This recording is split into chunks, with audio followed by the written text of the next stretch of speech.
Hi masters, మరియు మీకోసం ఛానల్కి స్వాగతం సుస్వాగతం. ముందుగా మన జగద్గురువైన బ్రహ్మర్షి పితామహ పత్రిజీ గారికి, మన గురుమాతకి నా ఆత్మ ప్రణామాలు మాస్టర్స్.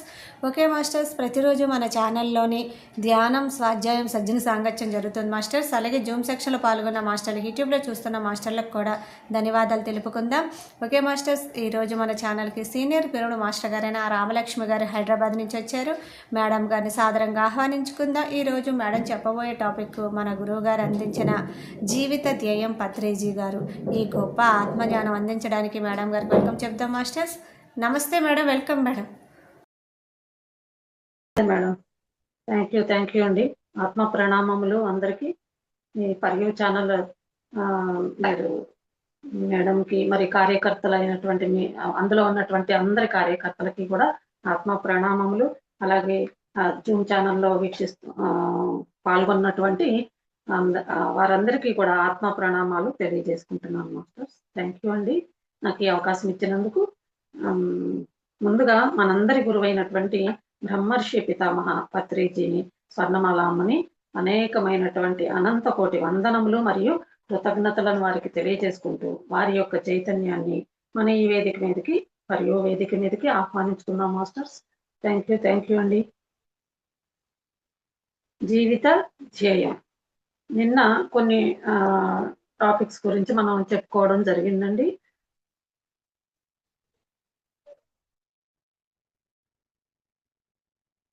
అంటే నేర్చుకోవడాల్లో 7 గొప్ప నేర్చుకోవడాలు అనేవి ఉన్నాయి. మరి స్త్రీ జాతి నుంచి నేర్చుకోవడం, పురుష జాతి నుంచి ఏం నేర్చుకోవాలి, మరి పల్లె వాసుల నుంచి, పట్టణ వాసుల నుంచి, ఒక్కొక్క దగ్గర నుంచి మనం ఒక్కొక్క విధంగా నేర్చుకోవడం అనేది, జ్ఞానం అనేది ప్రతి ఒక్కరిలోనూ ఉంటుందండి. ఆ విధంగా మనం ప్రతి ఒక్కరి దగ్గర నుంచి తీసుకోవచ్చు. అంటే కేవలం ఇక్కడ చదువు వచ్చిన వాళ్ళ దగ్గరే జ్ఞానం ఉంటుంది, చదువు లేని వాళ్ళ దగ్గర ఏమీ జ్ఞానం ఉండదు అని అలాంటి అపోహలేని మనం పెట్టుకోకూడదండి. వాళ్ళ దగ్గర కూడా ఎంతో జ్ఞానం ఉంటుంది మనం స్వీకరించడానికి. అది మనకి అర్థమవుతుంది. వాళ్ళతో మనం సన్నిహితంగా మెలిగినప్పుడు మనకు అర్థమవుతుంది. అలాగే పల్లెవాసుల దగ్గర కూడా జ్ఞానం ఉంటుందండి. వాళ్ళ దగ్గర కూడా మనం జ్ఞానాన్ని పొందవచ్చు. ఈ విధంగా ధ్యానుల నుంచి నేర్చుకోవాలి, మరి సూక్ష్మ లోక వాసుల దగ్గర నుంచి మనం జ్ఞానం తీసుకోవాలి.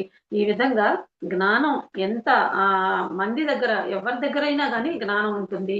ప్రతి ఒక్కరి దగ్గర జ్ఞానం అనేది మనం స్వీకరించాలి, తెలుసుకోవాలి అని ఇక్కడ పత్రిజీ చెప్తున్నారండి. తర్వాత 7 కొండలు, 7 ఆత్మస్థితులు అని చెప్పారండి. దాని గురించి తెలుసుకుందాం మనం.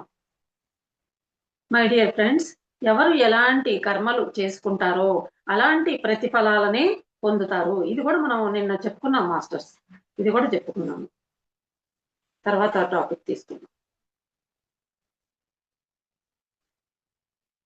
ఎవరి వాస్తవం వారిదే అనేది తీసుకున్నాం.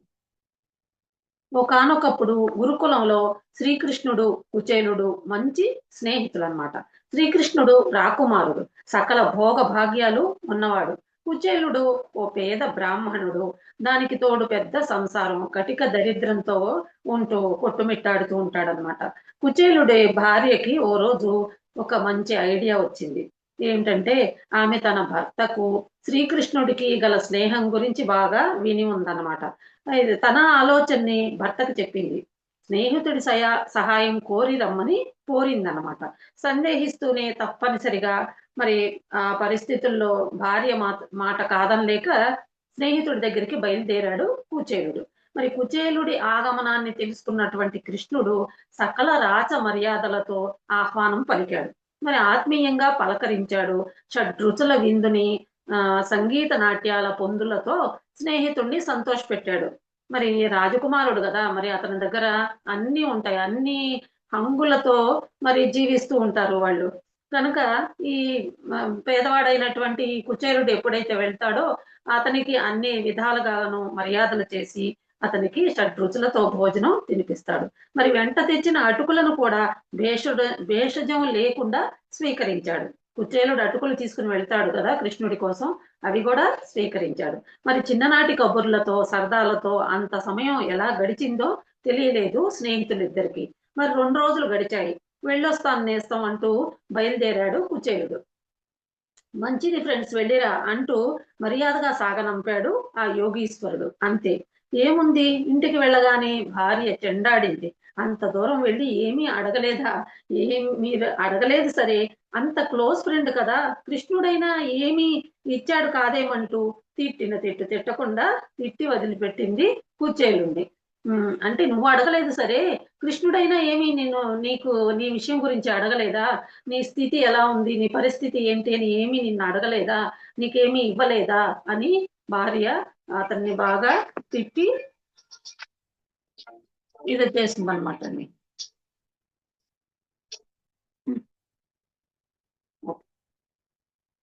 అంటూ ఆశ్చర్యంతో నోరు తెరిచారా? అదేంటి, ఇంటికి వెళ్ళేసరికి అష్టైశ్వర్యాలు వచ్చాయని విన్నాం అనుకుంటున్నారా? అదేమీ లేదు. అవన్నీ కల్పితాలు. అంటే మనకి కథలో ఈ విధంగా చెప్తారు కదా! సినిమాలో చూయించడం కూడా అదే విధంగా చూపిస్తారు. ఇంటికి వెళ్ళేసరికి అతనికి ఒక పెద్ద మేడ, భార్య అన్ని రకాల పట్టు చీరలతో, నగలతో ఉంది అనేటువంటి విషయాన్ని మనకి చూపిస్తారనమాట. కానీ అలాంటిది ఏమీ లేదు అని ఇక్కడ చెప్తున్నారండి. అదేం లేదు. అవన్నీ కల్పితాలే. ప్రతి పురాణంలోనూ నిజమింత, కల్పితం అంతా ఉంటాయి. మరి అంతెందుకు, ప్రహ్లాదుడు కూడా హిరణ్యకశిపుడి దురహంభావాన్ని, పరిమిత జ్ఞానాన్ని తన సంప్రజ్ఞతతో జయించాడే గాని, ఏ నారసింహుడు ఏ స్తంభం నుంచి బయటికి రాలేదు అని చెప్తున్నారండి. మరి కుచేలుడు జీవితాంతం ఆ దరిద్రంలోనే ఉన్నాడు. అతని భార్య చిత్రహింసలు పెడుతూనే ఉంది. కుచేలుడి భార్య కూడా సోక్రటీస్ భార్యలాగా గయ్యాళి. అదేమిటో గాని చరిత్రలో గొప్ప జ్ఞానుల భార్యలు ఎక్కువగా అలాగే ఉంటారు. అయితే కృష్ణుడు ఏమీ ఇవ్వలేదా? పేదరికం కుచేలుడి వాస్తవం అన్నమాట. అతని కర్మఫలం అది. శ్రీకృష్ణుడు మహాజ్ఞాని. ఇతరుల వాస్తవాలను మార్చే మూర్ఖపు పని ఆయన ఎందుకు చేస్తాడు? అంటే మన కర్మానుసారంగా మనం ఆ కర్మ నుంచి ఏ ఫలితం మనకు వస్తుందో అది మనం అనుభవించాలి కదా! అది మంచిదైనా, చెడుదైనా. దానికి ఆ భగవంతుడు మన కర్మని ఎలా తీసేస్తాడు? మనం అనుభవించకుండా ఆయన తీయడనమాట. ఆ మూర్ఖపు పని ఆయన ఎందుకు చేస్తాడు అని అంటున్నారిక్కడ. ఆ విషయం కుచేలుడికి తెలుసు కనుకే తను స్నేహితుడిని ఏమీ అడగకుండా వచ్చేశాడు. కేవలం భార్య పోరు పడలేక వెళ్ళాడంతే. స్నేహితులున్నది బాధ్యతలు పంచుకోవడానికి కాదు. ఎవరి బాధ్యతలు వారివే. మిత్రుడిగా కలవటానికి వెళ్ళినప్పుడు అతిథిగా ఉన్నంత వరకు కృష్ణుడి సకల భోగాలు తనవి కూడాను. అంతవరకే. ఆనక ఎవరి వాస్తవం వారిదే. అక్కడ ఉన్నంత వరకే ఆ భోగభాగ్యాలన్నీ అతనికి కూడా అందిస్తాడు కృష్ణుడు. అంతేగాని అతని కర్మలను తొలగించి అతన్ని ఒక ఉన్నత స్థానంలోకి నిలబెట్టడు కదా! ఎవరి కర్మలకి వాళ్ళే ఫలితాన్ని అనుభవించాలన్నమాట. అది ఎవరి ప్రారంధం వారిదే. ఎవరి అనుభవం వారిదే. మరి ధర్మం చాలా సూక్ష్మం. సునిశిత బుద్ధే ధర్మాన్ని తెలుసుకునే మార్గం. కఠోరమైనది పరమ సత్యం. ఆ సత్యాన్ని గ్రహించటమే జీవిత పరమార్థం అని ఇక్కడ చెప్తున్నారండి. నిజమైన అస్తిత్వం అంటే నీరు పల్ల మెరుగు, ధ్యాని మోక్ష మెరుగు. ధ్యానం చేస్తే మోక్షం వస్తుంది. ఎక్కువ ధ్యానం చేస్తే మహామోక్షం వస్తుంది. ధ్యానం చేస్తే మోక్షంతో పాటు వెల్త్ కూడా వస్తాయి. నా దగ్గర పైసా లేదు, అయినా విమానాల్లో తిరుగుతున్నాను. ఎలా తిరుగుతున్నాను? ప్రతి మనిషి బ్రహ్మస్వరూపుడే, త్రినేత్రుడే. అన్నీ ఉన్నాయి. ఏం లాభం? అంగట్లో అన్నీ ఉన్నాయి కానీ అల్లుడి నోట్లో శని ఉందన్నట్లుగా తన నోరును కంపు చేసుకుని భ్రష్టుడైపోతున్నాడు. మాంసాహారం తిని సగం, పరులను నిందించి మరో సగం. శని దేవతలు ఎక్కడో లేరు, ఎవరిని వారే అలా చేసుకుంటున్నారు. శని అన్న దానిని తిరగవేస్తే నిష అని వస్తుంది. మరి చీకటి బ్రతుకులు బ్రతుకుతున్నారు. ధ్యానం చేయటం కొనసాగిస్తేనే తన నిజమైన అస్తిత్వాన్ని అందుకోగలరు. అలాగే శ్వాస మీద ధ్యాస పెడితే బోధిసత్వుడు, దానితో పాటు ఆధ్యాత్మిక పనులు నిరంతరం చేస్తే బుద్ధుళ్ళు అవుతారు ప్రతి ఒక్కరూ కూడా అని ఇక్కడ పత్రిజీ చెప్తున్నారండి. ధ్యానం చేస్తే, ఎంత సాధన చేస్తే అంతగా మనం జ్ఞానాన్ని పొందుతాము. అదే విధంగా మరి బోధిసత్వుడు, మరి దానితో పాటు ఆధ్యాత్మిక పనులు నిరంతరం చేస్తే గనక బుద్ధుళ్ళం అవుతాం ప్రతి ఒక్కళ్ళము కూడా అని ఇక్కడ తెలియజేశారు మనకి.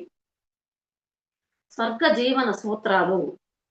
వాస్తవ మూలం ఇదం స్వర్గం. అంటే ఎవరైనా గాని, ఎప్పుడైనా గాని, ఎక్కడైనా గాని వాస్తవంలో జీవించాలి. వాస్తవంలో జీవించాలి. అదే మనం చెయ్యవలసింది. ఆ వాస్తవంలో స్వర్గం ఎక్కడ? వాస్తవంలో దుఃఖం ఎక్కడ? వాస్తవంలో జీవిస్తేనే స్వర్గం. అవాస్తవంలో ఉంటేనే నరకం. మరి ఇదే మొట్టమొదటి స్వర్గ జీవన సూత్రం, అంటే సరైన విధంగా జీవించే సూత్రం అన్నమాట. సర్వం కల్విదం బ్రహ్మ అన్నారు. అంటే ఈ ఉన్నదంతా బ్రహ్మ పదార్థమే, ఈ ఉన్నదంతా చైతన్య పదార్థమే. వాస్తవానికి మనమందరము భగవత్ పదార్థాలం. మరి వాస్తవానికి మనమంతా మూల సృష్టికి సంబంధించిన ఆత్మ పదార్థము. మరి మనం ఎల్లప్పుడూ ఆత్మ పదార్థంగానే జీవించాలి. ఇదే రెండవ స్వర్గ జీవన సూత్రం. ఎల్లప్పుడూ మనము ఆత్మ పదార్థంగానే జీవిస్తూ ఉండాలన్నమాట. మూల సృష్టికి సంబంధించినటువంటి ఆత్మ పదార్థాలు మనం. మూల చైతన్యం ఏదైతే ఉందో దానికి సంబంధించిన అక్కడి నుంచి వచ్చినటువంటి ఆత్మ పదార్థాలము. మరి మనం ఎల్లప్పుడూ కూడా ఆత్మ పదార్థంగానే జీవిస్తూ ఉండాలి. ఈశ్వర ప్రణిధానం అంటే ప్రతి ప్రాణి ఒకానొక భగవంతుడు. సకల ప్రాణికోటి పట్ల సదా ప్రణామ భావన కలిగి ఉండాలి. అంటే అందరి పట్ల కూడా ఒక మర్యాద పూర్వకంగా, నమస్కార పూర్వకంగా అలాంటి భావాన్ని మనం కలిగి ఉండాలన్నమాట ఎదుటి వ్యక్తి దగ్గర. మరి సకల జీవరాశి పట్ల అన్ని వేళలా మమాత్మ భావన కలిగి ఉండాలి. ఇదే మూడవ స్వర్గ జీవన సూత్రం. ధ్యాన మూలం ఇదం జ్ఞానం. ఈ జ్ఞానం అంతా ధ్యాన పదార్థంలో మాత్రమే అనుభవైక వేద్యం అన్నమాట. మరి మనం భగవత్ పదార్థాలమై ఉన్న ధ్యాన పదార్థంగా లేనప్పుడు మనకు మనం ఎరుకలోకి రాము. అంటే మనం భగవత్ మూల చైతన్యం నుంచి వచ్చినటువంటి ఆత్మ పదార్థాలమే, భగవత్ పదార్థాలమే అయినా కూడా ధ్యాన పదార్థంగా, అంటే ఎప్పుడైతే ధ్యానం అనేది మనం చేయకుండా ఉంటామో మనం ఏంటనేది మనకి ఎరుక అనేది ఉండదన్నమాట. మరి ఎప్పుడైతే ధ్యానం చేస్తూ ఉంటామో అప్పుడు మనకి తెలుస్తుంది మనం ఎవరము, ఏమిటి, ఎక్కడి నుంచి వచ్చాము, ఏం చెయ్యడానికి, ఏ లక్ష్యంతో మనం ఈ భూమి మీదకి వచ్చామనేది మనకు అర్థమవుతుంది ధ్యానం ద్వారా. మరి ధ్యాన పదార్థంలోకి రానంత వరకు భగవత్ పదార్థానికి తాను భగవత్ పదార్థం అని కూడా తెలియదన్నమాట. ఎప్పుడైతే ధ్యానంలోకి వస్తారో అప్పుడే తెలుస్తుంది నేను భగవంతుని నుంచి వచ్చినటువంటి పదార్థాన్ని అని తెలుస్తుంది అనమాట, ఎరుకవుతుంది. ధ్యానంలోకి రాలేదంటే అది కూడా తెలియదని చెప్తున్నారండి. మనం విశేషంగా ధ్యాన మూర్తులం అవ్వాలి. ఇదే 4వ స్వర్గ జీవన సూత్రం. మరి శ్వాస మూలం ఇదం ధ్యానం అన్నారు. బీజం వృక్షానికి మూలం, ధ్యానానికి శ్వాస మూలం. మరి ఇది 5వ స్వర్గ జీవన సూత్రం. స్వర్గం కావాలనుకునే వారు వాస్తవం కోసం తమస్సును వీడి తపస్సును చేపట్టాలి. స్వర్గం ఎవరైతే కావాలని అనుకుంటారో వాస్తవాన్ని వదిలిపెట్టేసి తమస్సును వీడి, అంటే కోరికలను వదిలిపెట్టేసి తపస్సుని చేపట్టాలి. ఆధ్యాత్మికత అన్నదే తపస్సు. ధ్యానం ద్వారానే ఆధ్యాత్మికత. ధ్యానం అంటే శ్వాస మూలంగా మాత్రమే సంభవం అవుతుంది ఈ ధ్యానం అనేది. ఆ శ్వాస మనందరి దగ్గర ఉంది, ఇక దాని దగ్గర మనం ఉందాము అని చెప్తున్నారండి పత్రిజీ. ఈ విధంగా శ్వాస మూలం ఇదం ధ్యానం అన్నమాట. అంటే ధ్యానానికి శ్వాసే మూలమైనటువంటి కారణం. ప్రతి ఒక్కరిలోనూ ఆ శ్వాస అనేది ఉంది. ఆ శ్వాసతో మనం ఒక చోట కూర్చుని ధ్యానం చేస్తూ ఉండడమే. ఎంత సాధన చేస్తే అంత జ్ఞానాన్ని పొందుతాం అనేది ఇక్కడ పత్రిజీ మనకి చెప్పారండి.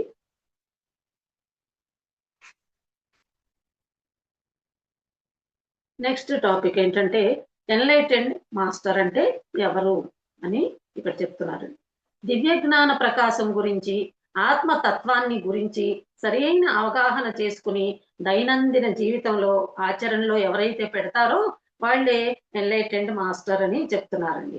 మరి సమాజం నుంచి సంక్రమించినటువంటి మానవ జీవితంలో ఎంత ఎత్తుకైనా ఎదగవచ్చు అన్న అవగాహన ఎవరైతే కలిగి ఉంటారో, అంటే సమాజం నుంచి మనకి ఒక జీవితం అనేది సంక్రమిస్తుందండి. సమాజం ఏ విధంగా ఉంది, మనం వెళ్ళి ఆ సమాజంలో కూడా కలిసి జీవిస్తూ ఉంటుంటే సమాజం నుంచి మనం కొన్ని విషయాలను సేకరిస్తూ ఉంటాం అన్నమాట. అవి ఆ గౌరవ సంబంధించినవైన విషయాలు కానీ, నలుగురిలోనూ ఏ విధంగా మాట్లాడాలి, మనం ఏ విధంగా ప్రవర్తించాలి ఎదుటి వ్యక్తితో అనేటువంటి విషయాలన్నీ కూడా ఈ సమాజం ద్వారా మనం నేర్చుకోగలుగుతాము. ఆ విధంగా మానవ జీవితంలో మరి మనం ఎంత ఎత్తుకైనా కూడా ఎదగగలుగుతాం అన్నమాట. ఆ అవగాహన ఎవరైతే కలిగి ఉంటారో, అంటే ఎవరైతే సమాజానికి దగ్గరగా ఉండి సంఘానికి దగ్గరగా ఉండి జీవిస్తూ ఉంటారో, సంఘ విషయాలన్నీ తెలుసుకుంటూ ఉంటారో, సమాజంలో ఏ విధంగా మెలగాలి అనేటువంటి విషయాల్ని ఎప్పుడైతే తెలుసుకుంటారో వాళ్ళకి తెలుస్తుందన్నమాట. ఆ మానవ జీవితంలో ఆ విధమైనటువంటి ఈ జీవితంలో మనం ఎంత ఎత్తుకైనా ఎదగగలము అనేటువంటి విషయాన్ని వాళ్ళు అవగాహన కలిగి ఉంటారు. అలాంటి వాళ్ళని ఎన్‌లైటెండ్ మాస్టర్ అని అంటారు. మరి మూర్ఖ సాంప్రదాయాలను, గ్రుడ్డి నమ్మకాలను తన జీవితంలో నుంచి సమూలంగా పెకిలించి వేసిన వాడే మూర్ఖమైనటువంటి సాంప్రదాయాలని పెట్టుకొని, మరి గ్రుడ్డి నమ్మకాలని పెట్టుకొని జీవితంలో నుంచి సమూలంగా వాటిని ఎవరైతే తీసివేసి జీవిస్తారో వాళ్ళే ఎన్‌లైటెండ్ మాస్టర్ అంటున్నారు. సరియైన సుశాస్త్రీయ దృక్పథాలను అలవర్చుకున్నవాడే మరి ఎన్‌లైటెండ్ మాస్టరు. ఎల్లప్పుడూ తక్షణ కర్తవ్యంలో తన బుద్ధిని, శక్తిని వినియోగించుకునేవాడే ఎన్‌లైటెండ్ మాస్టరు. అంటే తన కర్తవ్యం ఏంటనేది తన బుద్ధి ద్వారా, మరి తన ద్వారా ఆ కర్తవ్యాన్ని ఎవరైతే చేసుకుంటూ ఉంటారో వాళ్ళే ఎన్‌లైటెండ్ మాస్టరు. అన్ని రకాల జ్ఞానాలకు మూలం ధ్యానం అని ఎవరైతే తెలుసుకుంటారో వారు ఎన్‌లైటెండ్ మాస్టరు. సంసారంలోనే నిర్వాణం అన్న అవగాహన ఎవరైతే కలిగి ఉంటారో వాళ్ళు ఎన్‌లైటెండ్ మాస్టరు. మరి సమయాన్ని క్షణం మాత్రం కూడా వృధా చేయకుండా ఎవరైతే ఉంటారో వారు ఎన్‌లైటెండ్ మాస్టర్.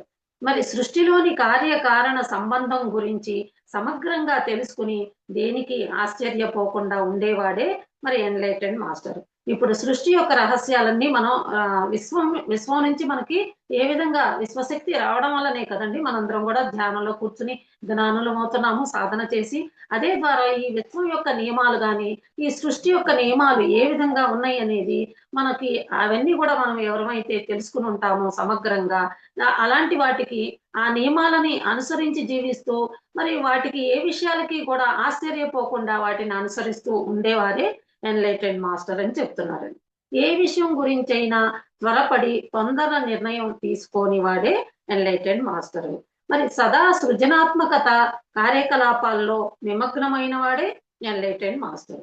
మరి ప్రతి క్షణం పరిశ్రమిస్తూ అన్ని రకాల కళల్లో ప్రావీణ్యతకు ప్రయత్నించేవాడే.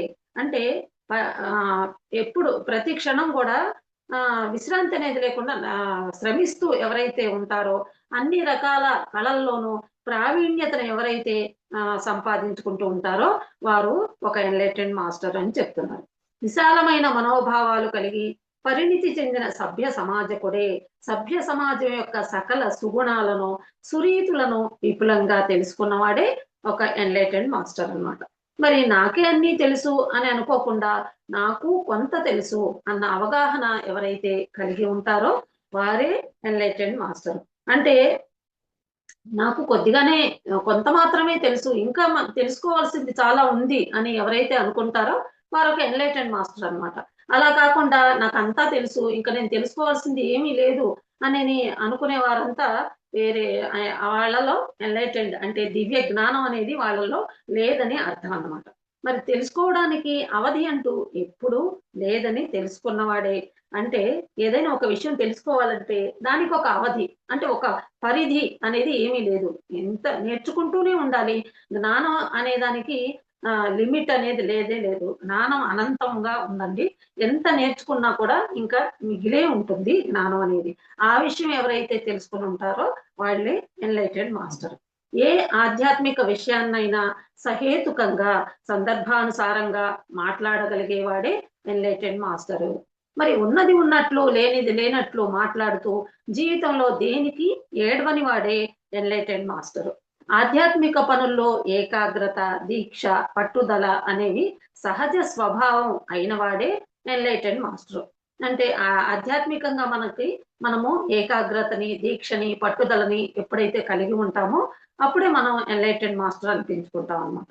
మరి నూతనం, నిస్సంకోచం, నిర్భయం, నిత్యానందమయం అయినటువంటి ఆత్మ జీవిత శైలిని అలవర్చుకున్నవాడే ఎన్‌లైటెడ్ మాస్టరు.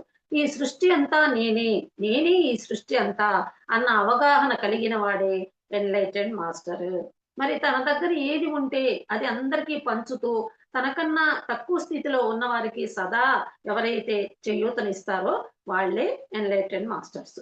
మరి చేసిన తప్పుల నుంచి పాఠాలు నేర్చుకుని ఆయా తప్పులు మళ్ళీ మళ్ళీ చెయ్యకుండా ఎవరైతే ఉంటారో వాళ్ళే ఎన్లైటెండ్ మాస్టరు. మరి చక్కటి మానసిక మౌన స్థితిలో నిర్విరామంగా ఉంటూ నా వాస్తవానికి నేనే సృష్టికర్తను అన్న అవగాహనతో క్షణక్షణం జీవించేవాడే ఎన్లైటెండ్ మాస్టర్. అంటే మానసికంగా నిర్విరామంగా ఎవరైతే మౌన స్థితిలో ఉంటారో వాళ్ళకి అర్థమవుతుందండి. నేను వాస్తవంగా నేను ఎలా ఉన్నాను? నా జీవితం ఏంటి? అంటే ఈ ప్రణాళికనంతా కూడా మరి ముందుగా తీసుకుని మనం జన్మ తీసుకుంటామనమాట. పైన ప్రణాళిక వేసుకుని జన్మ తీసుకొనొస్తాం కాబట్టి, ఆ అవగాహనని ఈ మౌనం ద్వారా, ఈ ధ్యానం ద్వారా ఆ మనిషి తెలుసుకోగలుగుతాడు. ఆ విధంగా క్షణక్షణం ఎవరైతే తెలుసుకుని జీవిస్తారో నా నా సృష్ మానసిక స్థితికి, నా వాస్తవానికి నేనే కారకుడిని అని ఎవరైతే ఉంటారో వారు ఎన్లైటెండ్ మాస్టర్ అన్నమాట. మరి ప్రపంచంలో తిరుగుతున్న ప్రపంచానికి అంటకుండా ఎలాంటి పరిస్థితుల్లోనూ భయాందోళనలకు ఏమాత్రం తావియ్యని వాడే. అంటే ప్రపంచం అంతా తిరుగుతూనే ఉంటారు. కానీ ఆయా విషయాలకి ఏమాత్రం వాటిని అంటించుకోకుండా ఎలాంటి పరిస్థితుల్లోనూ భయాందోళనలకు ఏమాత్రం తావియ్యకుండా ఉండేవాడే. అంటే తను చుట్టూ ప్రపంచం అంతా తిరుగుతూనే ఉంటాడు. కానీ వాటిని అంటించుకోకుండా ఉండాలి. ఇప్పుడు మనము ధ్యానపరంగా మనం ధ్యానం చేస్తూ, మరి కుటుంబంలోనే, సంసారంలోనే నిర్వాణం అన్నారు గదా పత్రిజీ. ఆ విధంగా 50% మన ప్రాపంచిక జీవితానికి, మన కుటుంబ సభ్యులతో మనం కలిసి జీవించాలి. మరి మిగిలిన 50% మనం ఆధ్యాత్మికంగా మనం ముందుకెళ్ళడానికి ఉపయోగించాలి. అంతేకాని కేవలం ప్రాపంచిక జీవితంలో ఉండకూడదు. కేవలం ఆధ్యాత్మిక జీవితమే జీవితం అన్నట్లుగా ఉండకూడదు.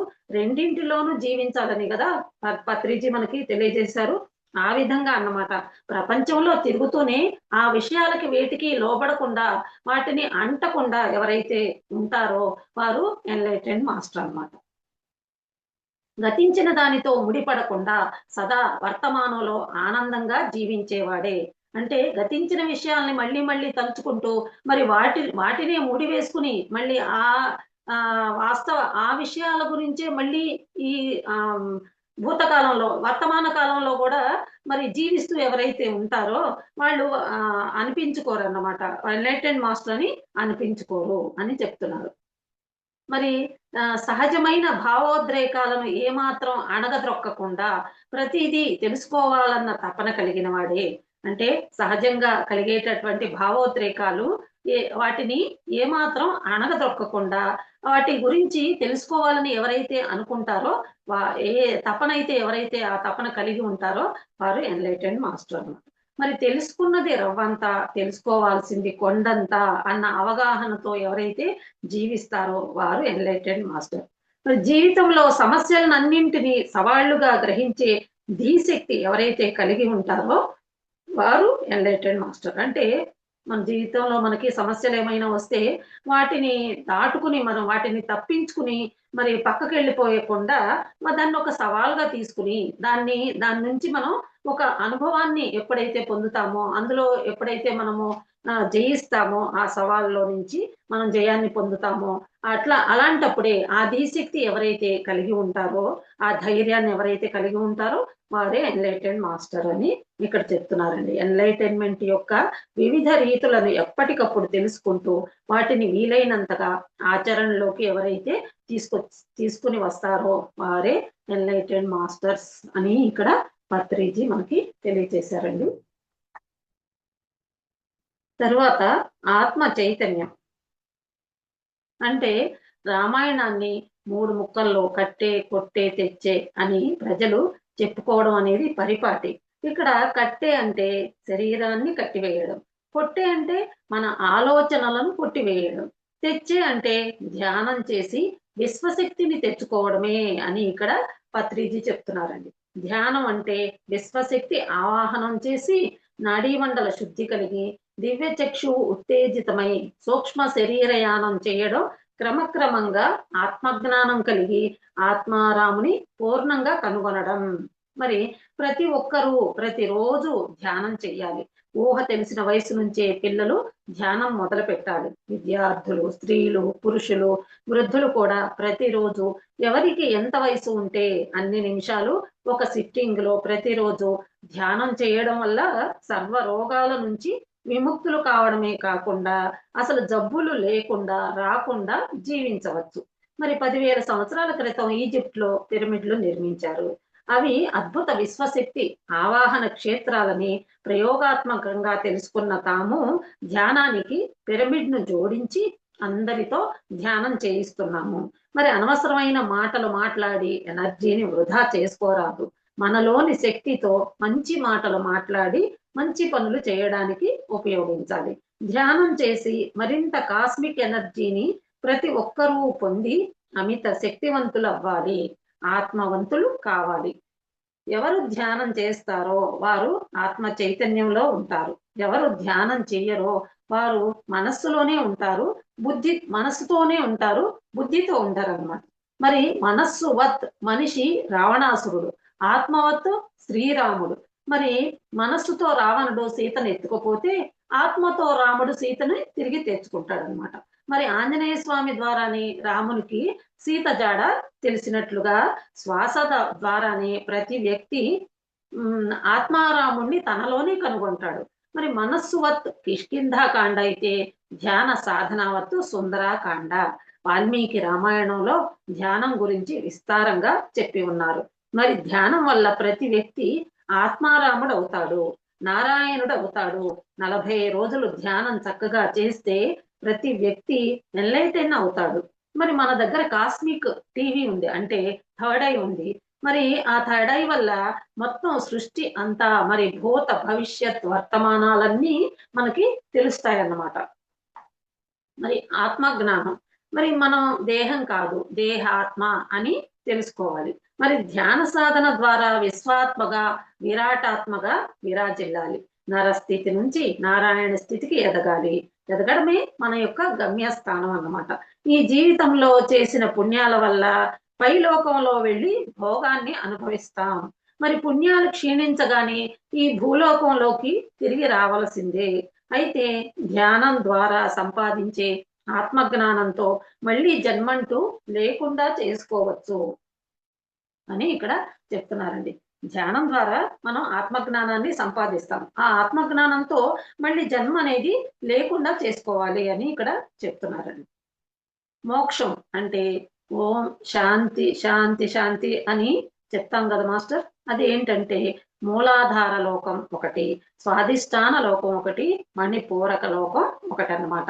ఈ 3 లోకాలకి శాంతి శాంతి శాంతి అని మనం 3 సార్లు చెప్తాం. ఎందుకంటే 3 లోకాలకి శాంతి అవసరం గనుక. ఈ క్రింది 3 లోకాలను అధోలోకాలని అంటూ ఉంటాం అన్నమాట. మరి పైనున్న లోకాలు అనాహత లోకం, విశుద్ధ లోకం, మరి ఆజ్ఞాలోకం. మరి సహస్రార లోకం వీటన్నింటికి శాంతి ఉంది. అనాహత లోకానికి శాంతి ఉంది కానీ మోక్షం లేదు అని అంటున్నారు. మరి విశుద్ధ లోకానికి మహాశాంతి ఉంది కానీ మోక్షం లేదు. మరి ఆజ్ఞాలోకానికి ఆత్మజ్ఞానం ఉంది కానీ మోక్షంలోనికి ప్రవేశం మాత్రమే ఉంటుంది. సహస్రార లోకానికి విశాలమైన విస్తారమైన మోక్షం ఉందన్నమాట. మరి అఖండ మోక్ష సామ్రాజ్యాన్ని ఏలేవారు సహస్రారులు, వారే పిరమిడ్ మాస్టర్స్ అని చెప్తున్నారండి. మై డియర్ ఫ్రెండ్స్, ఆ శిఖరాగ్రానికి చేరాలంటే నాసికాగ్రానికి చేరాలి. మరి నాసికే మన శరీరంలోని ప్రధాన పిరమిడ్. నాసికాగ్రం అంటే మొట్టమొదటి అగ్రస్థానం. నాసికాగ్రమే ఆజ్ఞా చక్రం. ఆజ్ఞాలోకం అంటే త్రినేత్రం. ఈ 2 కళ్ళతో కనిపించేది కాకుండా ఆవల ఉండేదాన్ని చూపించేదన్నమాట త్రినేత్రం అంటే. మరి ఈ 2 కళ్ళకి కనపడే దాని మీద ఆధారపడి ఉన్న విశుద్ధ చక్రం కూడాను మోక్షాన్ని ఇవ్వదు. నాసికాగ్ర స్థితికి చేరుకున్న ఆ యొక్క శ్వాసధార తాకిడికి మాత్రమే మోక్ష ద్వారం తెరుచుకుంటుంది. శ్వాసధార తాకిడి ఏదైతే ఉందో ఆ తాకిడికి మాత్రమే మరి మోక్ష ద్వారం అనేది తెరుచుకుంటుంది అన్నమాట. మరి కనుక ఆనాపానసతి ధ్యానం ద్వారా అందరూ మోక్ష సామ్రాజ్యాన్ని తమ స్వంతం చేసుకోవాలి అని ఇక్కడ చెప్తున్నారు మాస్టర్స్ పత్రేతి. మరి పిరమిడ్ ఆయన అంటే రఘుపతి రాఘవ రాజారాం పతిత పావన సీతారాం ఈశ్వర అల్లా తేరేనా సబ్కో సన్మతి దే భగవాన్. అంటే ప్రఖ్యాతిగాంచిన ఈ పాటను వింటూనే జ్ఞప్తికి వచ్చేది మనకి మహాత్మా గాంధీజీ. గాంధీజీకి అత్యంత ప్రీతి పాత్రుడైన వాడు రాముడు. కారణం రాముడు, గాంధీ ఇరువురు ఒకే గూటికి చెందినటువంటి పక్షులు అన్నమాట. అంటే విశుద్ధ చక్రానికి ప్రతీకలు వేరు. తామిరువరు సహస్రానికి చెందిన వారైనా కూడా విశుద్ధానికి ప్రతిబింబాలుగా విలసిల్లేందుకు ఈ జన్మం తీసుకుని వచ్చారన్నమాట. ఓ శాస్త్రాన్ని ఎంతగానో అభ్యసించిన మేధావి చిన్నపిల్లలకు ఆ శాస్త్రాన్ని వారి స్థాయికి తగినట్లు అద్భుతంగా బోధించిన విధంగా వారిరువురు వారి వారి కార్యక్రమాలని అతి చక్కగా చేసి చూపారన్నమాట. మరి విశుద్ధ చక్రం అంటే విపరీతమైన శుద్ధతను కలిగి ఉండడం అన్నమాట. అంటే వ్యవహారిక ధర్మానుసారం పరిపూర్ణంగా ప్రవర్తించటం అన్నమాట. పాంచ భౌతిక జ్ఞానం మాత్రమే కలిగి ఉండే సాధారణ ప్రజానీకానికి అత్యంత ఆదర్శవంతులుగా కనిపించేవారు విశుద్ధం వారు మాత్రమే.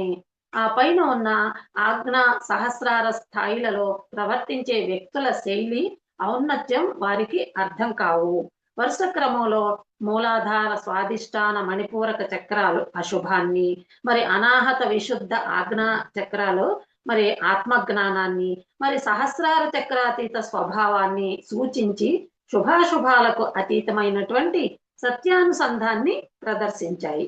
మరి అందుకే పాంచభౌతికమైన గడిచిన కాలానికి రామాయణం, శ్రీరాముని కథ, పితృవాక్య పరిపాలన వంటివి ఆదర్శాలై నిలిస్తే, ఆత్మజ్ఞానమయమై నిలిచే రానున్న కాలానికి పిరమిడాయనం, పిరమిడ్ మాస్టర్ల కథ, సత్యవాక్ పరిసాధన వంటివి మైలురాళ్లై నిలుస్తాయి.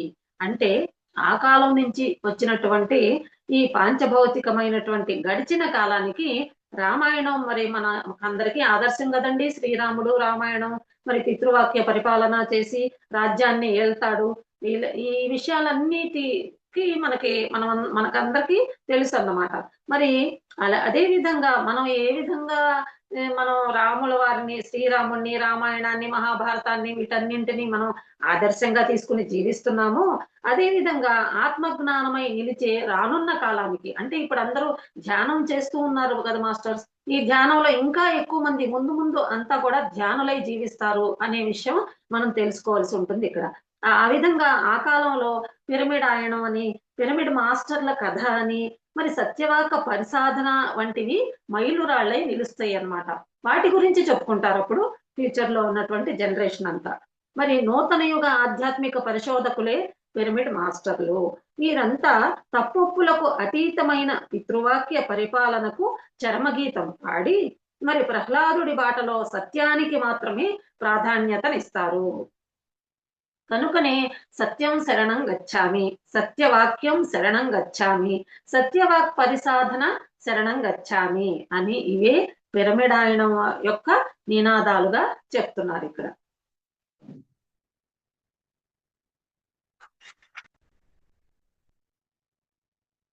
మరి తెలుగువారు జాతికి వెలుగువారు జగతికి అని ఇక్కడ చెప్తున్నారండి. ఏ విధంగా అంటే పిరమిడ్ మాస్టర్స్ ఎంతో చెమటోడ్చి ఇంతమంది బుద్ధుళ్ళని తయారు చేసినందుకు ఎంతో గర్విస్తున్నాను.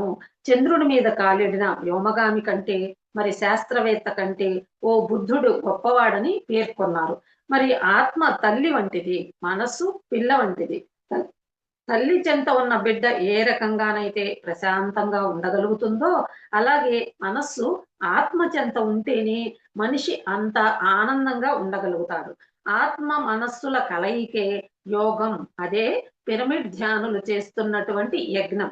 ఇందుకు తెలుగువారు ముందుండి ప్రపంచానికి వెలుగునిస్తున్నారు. అందుకే తెలుగువారు జగతికి వెలుగువారు అని చెప్పారన్నమాట. మరి దేవాలయాల్లోనే ధ్యానాలయాలు అని చెప్తున్నారు.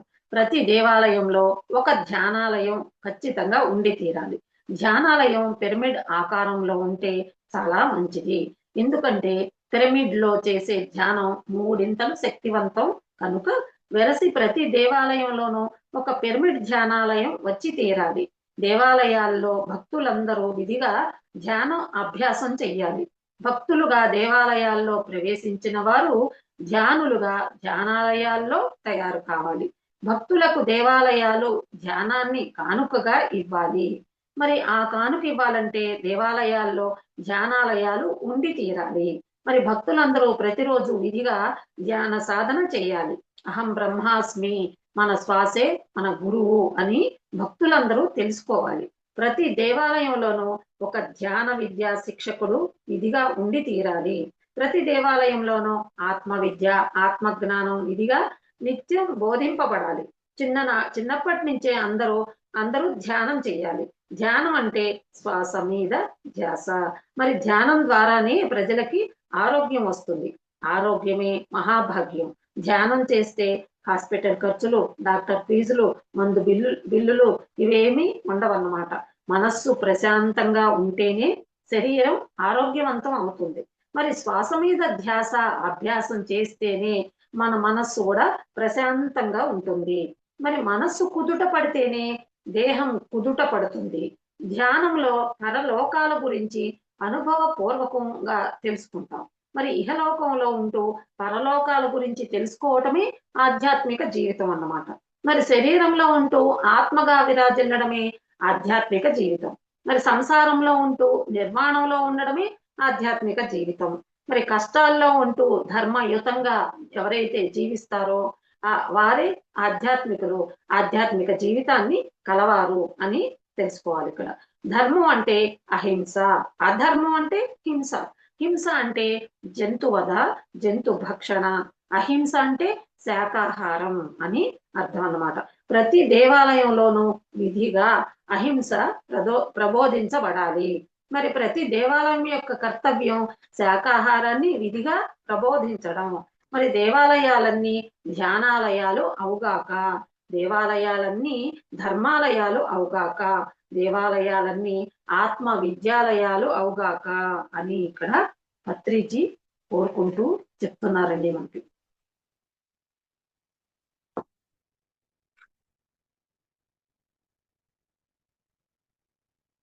సంగీత ధ్యాన యజ్ఞం అని చెప్తున్నారండి. శ్రీ సాయిరాం అంటే మనమందరం కూడాను ధ్యాన నిమగ్నులమై మనలో నుంచి ధ్యాన శక్తిని ప్రపంచానికి అందించవలసిందిగా ప్రార్థిస్తున్నాను. ప్రపంచ కళ్యాణం కోసం ఇక్కడి నుంచి ధ్యాన శక్తిని మనం పంపించాలి. అందుకోసం అత్యంత పవిత్రమైన పుట్టపర్తిలో మనం సంగీత ధ్యాన యజ్ఞం అత్యంత వైభవంగా జరుపుకుంటున్నాము. అంటే పుట్టపర్తిలో ఒకప్పుడు ఈ ధ్యాన యజ్ఞం చేపట్టారనమాట. మరి మనం భగవాన్ సత్యసాయికి ఎంతైనా రుణపడి ఉన్నాం. అత్యంత అభిమానాలను చవి చూస్తున్నాం పుట్టపర్తి స్వామి వారి నుంచి. మరి ఒకరికొకరు సహాయం చేసుకోవటమే ప్రపంచానికి సహాయం చేసుకోవటం. మరి పుట్టపర్తి అనేది అపూర్వ శక్తి క్షేత్రం అని పత్రిజీ చెప్తున్నారండి. పుట్టపర్తిలో 3 రోజుల సంగీత ధ్యాన యజ్ఞం జరుపుకోవటం పిరమిడ్ స్పిరిచువల్ సొసైటీస్ మూవ్మెంట్ కి గర్వకారణం.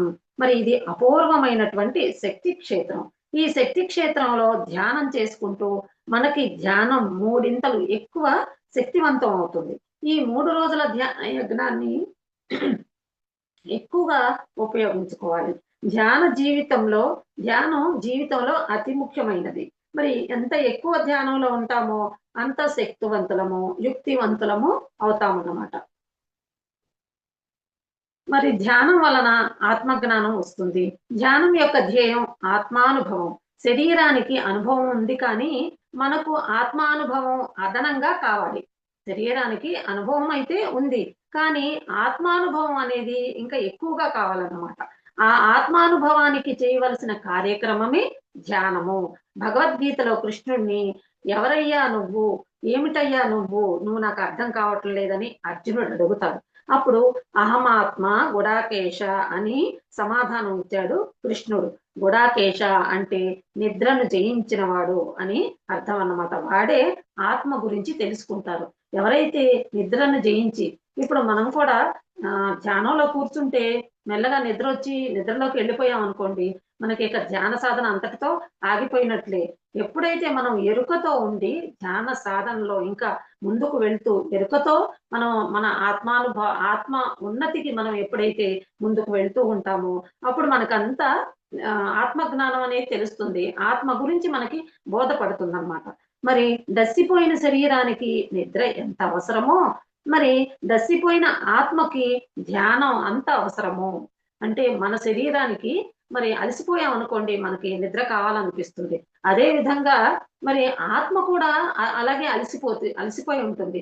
దానికి కూడా మరి నిద్ర. మరి ఇక్కడ ఆత్మకి నిద్ర అంటే ధ్యానం కదా! మరి ధ్యానం అనేది ఆత్మకి ఎంతో అవసరం అవుతుంది అని ఇక్కడ చెప్తున్నారండి. అదే సమయంలో మరి కృష్ణుడి ఆత్మ అలసిపోలేదు. అంటే ఇక్కడ అర్జునుడి గురించి చెప్తున్నారండి. డస్సిపోయిన ఆత్మకు ధ్యానం అంత అవసరం అన్నమాట. అర్జునుడి శరీరం బావుంది. కానీ ఆత్మ డస్సిపోయి ఉంది. విషాదభరితమైపోయి ఉంది.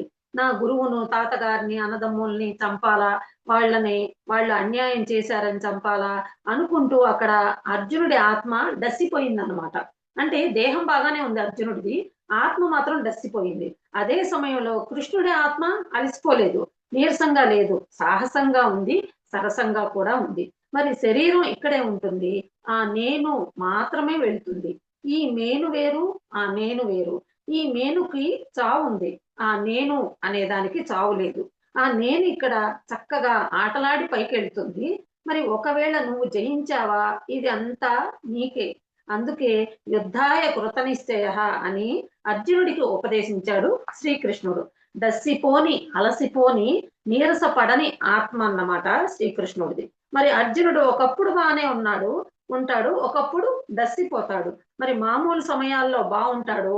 కీలకమైనటువంటి సమయాల్లో డస్సిపోయి ఉంటాడనమాట. ఎందుకంటే ధ్యానం లేదు కనుక. తాను ఆత్మ అని సైద్ధాంతికంగా తెలిసినా ప్రాక్టికల్‌గా ధ్యాన అనుభవం అనేది అర్జునుడికి లేదు. ఆత్మానుభవం లేదు.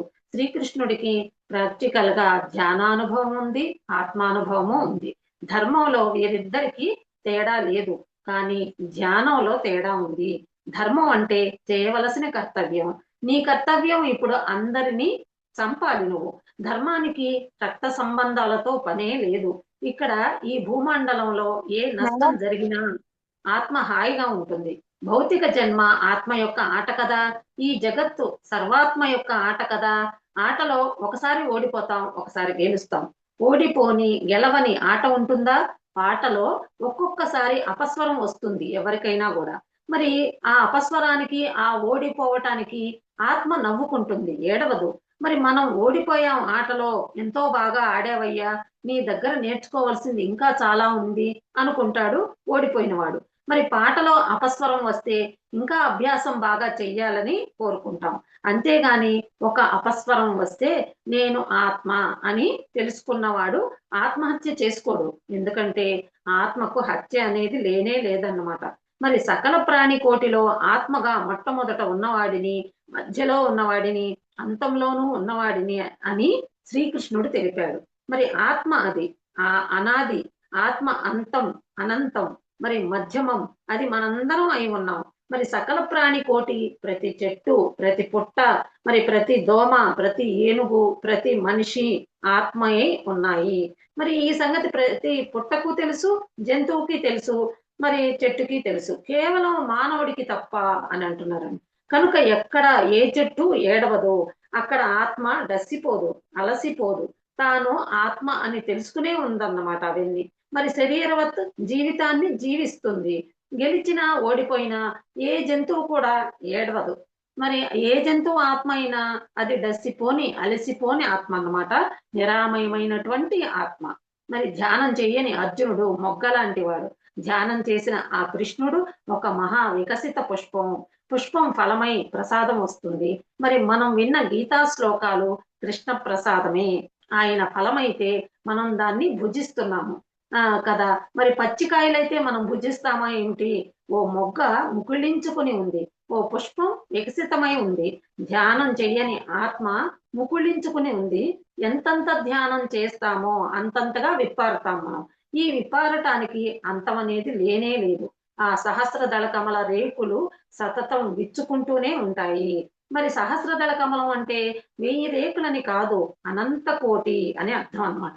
మరి ఎంతెంతగా ధ్యానం చేస్తామో అంతంతగా రేకులు విచ్చుకుంటూనే ఉంటాయి. అంతంత మనం విస్తారంగా, విశాలంగా, ప్రకాశంగా అవుతూనే ఉంటాము. మరి పుట్టపర్తి ఎంతో విశేషమైనటువంటి స్థలం. ఇక్కడ మనం కలుసుకోవడం, ధ్యానం చేయటం మరింత విప్పారడం కోసమే, మరింత వికాసం కోసమే. ఎంతగా విప్పారుతామో అంత శోభ మనకొస్తుంది. పువ్వుకి శోభ ఉంది, పరిమళం ఉంది, అంత పరిమళ భరితం అవుతాం అన్నమాట. మరి అంత శోభాయమానంగా విరాజిల్లుతాం మనం అందరం. మరి ధ్యాన అభ్యాసం అనంతమైనది, ఆత్మానుభవం అనంతమైనది. ఆత్మ యొక్క శోభ, పరిమళం, వికాసం అన్నీ కూడా అనంతమైనటువంటివి అని ఇక్కడ ఆత్మ గురించి బోధించారండి. మరి శరీరవత్ 2 రొట్టెలు చేసుకోవాలి, తినాలి. పొద్దున ఒక రొట్టె, రాత్రి ఒక రొట్టె. మిగతా సమయాల్లో ధ్యానం, స్వాధ్యాయం, మరి సజ్జన సాంగత్యం, ఆటలు, పాటలు, విద్యలు, కళలు. ఆత్మను తెలుసుకున్న వాడికి భవిష్యత్తు చింత అనేది పోతుందన్నమాట. ఎందుకంటే భవిష్యత్ అంతా బంగారమే. రామలక్ష్మి గారు, తదుపరి రేపు చెప్పుకుందామండి. అలాగే అది ముగించేస్తుంది. పుట్టక అలాగే. ముందంతా బంగారం నుంచే వచ్చాం. ధ్యానులకు రేపటి గురించి చింత లేనే లేదు. నిన్నటి గురించి కూడా బాధ లేదు. ఎందుకంటే వర్తమానంలో నేర్చుకోవడాలు, వర్తమానంలో జీవించడాలు మనం అందరి నుంచి నేర్చుకోవాలి అని ఇక్కడ తెలియచేశారండి పత్రిజీ. ఈ విధంగా మనకి ఆత్మ గురించి కూడా ఇంత బాగా తెలియచేశారు. థ్యాంక్ యూ అండి. పత్రిజీకి శతకోటి వందనములు మరియు ధన్యవాదాలు తెలియచేసుకుంటూ నాకు ఈ అవకాశం ఇచ్చినటువంటి ఈ కార్యకర్తలందరికీ కూడా కృతజ్ఞతలు తెలియజేసుకుంటున్నాను మాస్టర్స్. థ్యాంక్ యూ అండి. Thank you madam, thank you so much madam. For you, మీకోసం మన ఛానల్కి వచ్చి ఎంతో గొప్ప ఆత్మజ్ఞానం అందించిన మాస్టర్లందరికీ ధన్యవాదాలు తెలుపుకుందాం మాస్టర్స్. రామలక్ష్మి గారికి, అఖిల గారికి ధన్యవాదాలు తెలుపుకుందాం. అలాగే మాస్టర్స్ ప్రతినిత్యం ఎరుకతోటి ధ్యానం, స్వాధ్యాయం, సజ్జన సాంగత్యం చేద్దాం మాస్టర్స్. అందరి చేత చేద్దాం మాస్టర్స్. వైజాగ్కి మెగా పిరమిడ్ రావాలని పరమ గురువుల కోరిక, పత్రిగారి కోరిక, పత్రి మేడం కోరిక. మనమందరం సంకల్ప ధ్యానం చేసి వైజాగ్కి మెగా పిరమిడ్ వచ్చేలా చేద్దాం masters. Thank you masters. Thank you.